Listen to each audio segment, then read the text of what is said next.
निनी यहाँ आइज त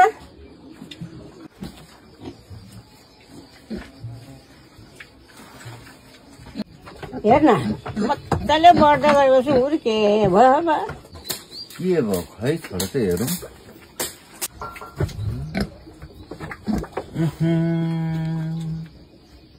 यसले त टिम्बुर पो खाइ पठाए जस्तो लाग्यो है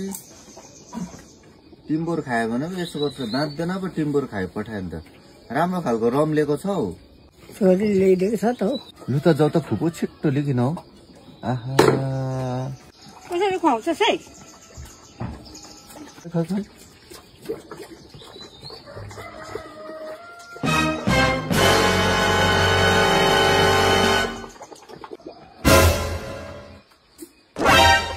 यो सुँगुर त जाति हुँदैन है छेमा बेलुकासम्म लडाइदेऊ रन्जित भएको चित्या